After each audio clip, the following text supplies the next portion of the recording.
अस्सलाम अलैकुम सामईन इकराम।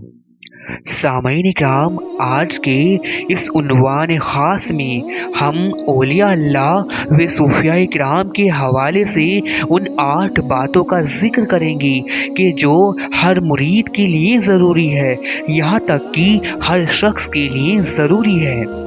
और साथ ही आपको बताता चलूँ कि हम अपने इस चैनल पर दीन हक, औलिया अल्लाह व सूफिज़म से जुड़ी दिलचस्प व अहम मालूमात लाते रहते हैं। लिहाजा जितने चैनल पर नए आए हैं, वीडियो अच्छी लगे तो लाइक करें, शेयर करें और चैनल सब्सक्राइब ज़रूर करें। तो चलिए सिलसिला शुरू करते हैं।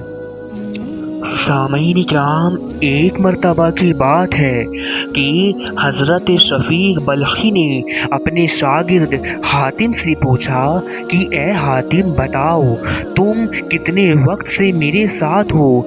तो हातिम ने कहा, हुजूर मैं 32 बरस से आपके साथ हूँ। इस पर हज़रत शफ़ीक बल्खी ने पूछा कि ए हातिम, बताओ इतने तवील अरसे से तुमने मुझसे क्या सीखा? तो इस बात पर उनके शागिर्द हातिम ने जवाब दिया कि हुजूर 8 बातें सीखी हैं।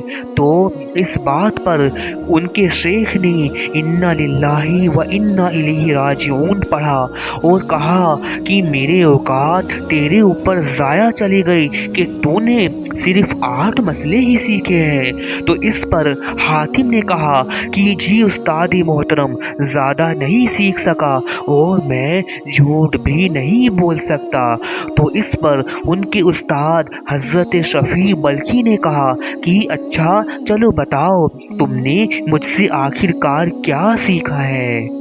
सामईन इकराम, अब हज़रत शफ़ीक बल्खी के शागिर्द हज़रत हातिम अपने उस्ताद मोहतरम के सामने उन 8 बातों को पेश करते हैं जो उन्होंने अपने उस्ताद मोहतरम से सीखी है, जिसको मैं तरतीबवार आपके सामने रखने जा रहा हूँ।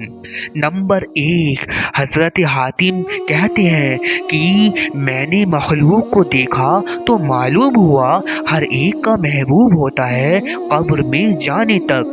तो जब बंदा कब्र में पहुंचता है तो अपने महबूब से जुदा हो जाता है।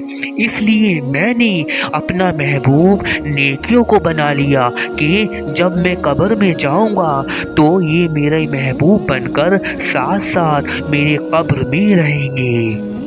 और नंबर 2, हज़रत हातिम कहते हैं कि लोगों को देखा कि किसी के पास कीमती चीज़ होती है तो उसे संभाल कर रखता है और उसकी हिफाजत करता है। फिर फरमान इलाही पढ़ा जो सूरह नहल की आयत में है कि जो कुछ तुम्हारे पास है वो खर्च हो जाने वाला है और जो कुछ अल्लाह के पास है वही बाकी रहने वाला है।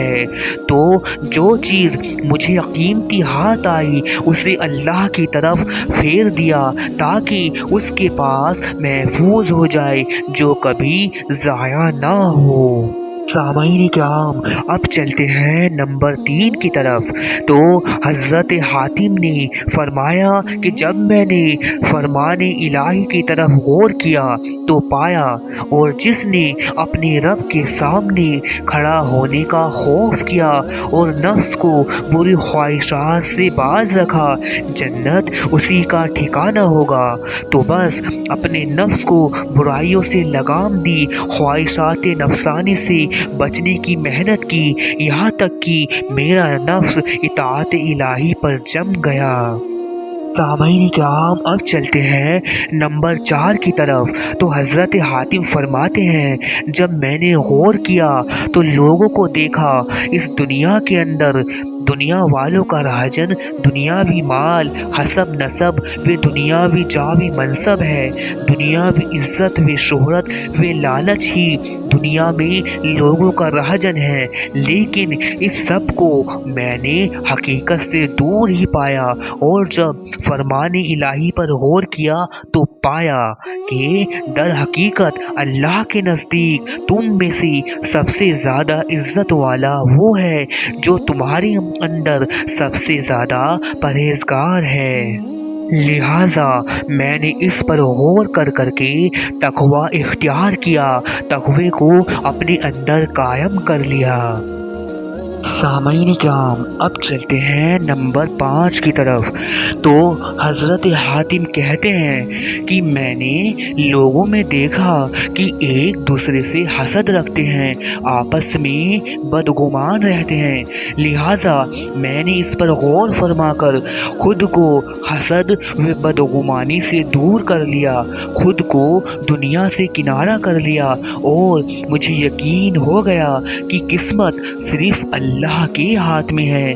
خلق کی عداوت سے پھر میں باز آ گیا۔ سامعین کرام، اب چلتے ہیں نمبر 6 کی طرف۔ تو حضرت حاتم کہتے ہیں کہ میں نے لوگوں کو دیکھا کہ ایک دوسرے سے سرکشی کرتے ہیں، کشت و خون کرتے ہیں، اور پھر میں نے اللہ کی طرف رجوع کیا تو اللہ کا فرمان میں نے سنا، در حقیقت شیطان تمہارا کھلا دشمن ہے، اس لیے تم بھی اسے اپنا دشمن سمجھو۔ تو بس اس بنا پر میں نے صرف اسے اکیلے شیطان کو اپنا دشمن ٹھہرا لیا اور اس بات کی کوشش کی کہ اس سے بچتا رہوں۔ سامعین کرام، اب چلتے ہیں نمبر 7 کی طرف۔ تو حضرت حاتم کہتے ہیں کہ میں نے لوگوں کو دیکھا کہ روٹی کے ٹکڑے پر اپنے نفس کو ذلیل کرتے ہیں، ناجائز امور میں قدم رکھتے ہیں۔ تو بس میں نے ارشاد باری تعالیٰ کو دیکھا، فرمان الہی میں نے دیکھا کہ زمین پر چلنے والا کوئی بھی جاندار ایسا نہیں ہے کہ جس کا رزق اللہ کے ذمے نہ ہو۔ تو بس پھر میں ان تمام باتوں میں مشغول ہو گیا کہ جو اللہ کے حقوق میرے ذمے ہیں، اور اس رزق کی طلب ترک کر دی کہ جو اللہ کے ذمے ہیں۔ سامعین کرام، اب چلتے ہیں حضرت حاتم کی آخری بات نمبر 8 پر۔ حضرت حاتم کہتے ہیں کہ میں نے خلق کو دیکھا، ہر ایک کسی عارضی چیز پر بھروسہ کرتا ہے، کوئی زمین پر بھروسہ کرتا ہے، کوئی اپنی تجارت پر بھروسہ کرتا ہے، کوئی اپنے پیشے پر، تو کوئی بدن پر، تو کوئی ذہنی اور علمی صلاحیتوں پر بھروسہ کرتا ہے۔ میں نے خدا کی طرف رجوع کیا اور ارشاد باری تعالیٰ دیکھا، جو اللہ پر بھروسہ کرتے ہیں اس کے لیے وہ کافی ہے۔ تو بس میں نے اپنے خدا پر توکل کیا، وہی مجھے کافی ہے۔ تو بس حضرت حاتم کی یہ ساری 8 بات سن کر حضرت شیخ بلخی خوش ہو گئی اور فرمایا، اے میرے پیارے شاگرد حاتم، خدا تمہیں ان کی توفیق نصیب کرے۔ میں نے قرآن کے علوم پر مطالعہ کیا تو ان سب کی اصل جڑ انہی 8 مسائل کو پایا، ان پر عمل کرنے والا گویا چاروں آسمانی کتابوں کا عامل ہوا۔